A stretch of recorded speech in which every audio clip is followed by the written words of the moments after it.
नमस्कार। आज हम एक बहुत ही कमाल की चीज के बारे में बात करने वाले हैं। वेब स्क्रैपिंग मतलब पाइथन का इस्तेमाल करके इंटरनेट से डेटा अपने आप कैसे इकट्ठा किया जाए। ये सुनने में भले ही टेक्निकल लगे, पर यकीन मानिए ये बहुत पावरफुल है। चलिए शुरू करते हैं।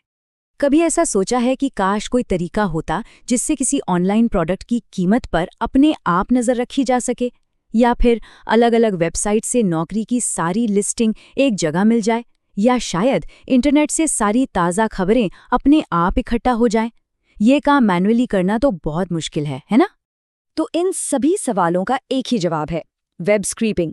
ये वो टेक्निक है जो हमें इंटरनेट से जानकारी खींचने की ताकत देती है, वो भी बिना एक एक करके कॉपी पेस्ट करने के झंझट के।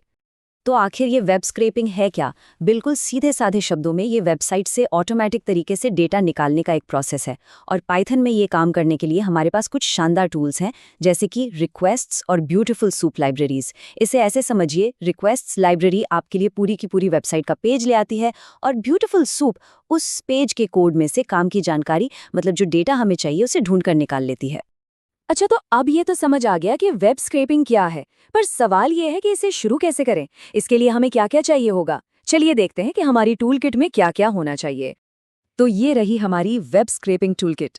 सबसे पहले तो जाहिर है पाइथन इंस्टॉल करना होगा। उसके बाद हमें चाहिए रिक्वेस्ट्स लाइब्रेरी, जो किसी भी वेबसाइट का पेज हमारे प्रोग्राम तक लेकर आती है। फिर आती है ब्यूटीफुल सूप, जो उस पेज के HTML कोड को हमारे लिए पढ़ने और समझने लायक बना देती है। और हाँ, कुछ वेबसाइट्स ऐसी होती हैं जो क्लिक करने पर डेटा दिखाती हैं। उनके लिए सेलेनियम नाम का एक और टूल है, जो एक असली ब्राउज़र की तरह काम कर सकता है। और पता है सबसे बढ़िया बात क्या है?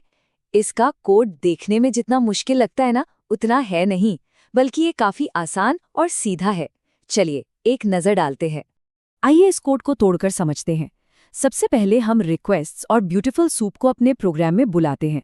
फिर हम एक URL वेरिएबल में उस वेबसाइट का नाम देते हैं जहां से हमें डेटा चाहिए। अगली लाइन में requests.get उस वेबसाइट पर जाता है और उसका सारा डेटा ले आता है। इसके बाद ब्यूटीफुल सूप उस सारे डेटा को एक साफ सुथरे फॉर्मेट में बदल देता है।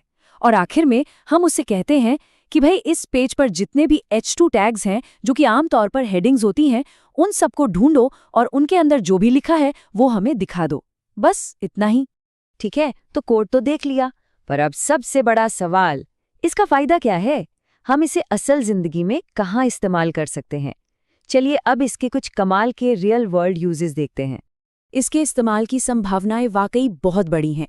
ई-कॉमर्स वेबसाइट से कीमतों को ट्रैक किया जा सकता है ताकि सबसे सही दाम पर चीज खरीद सकें। कई अलग अलग जॉब पोर्टल से नौकरियां ढूंढकर एक ही जगह इकट्ठा की जा सकती हैं।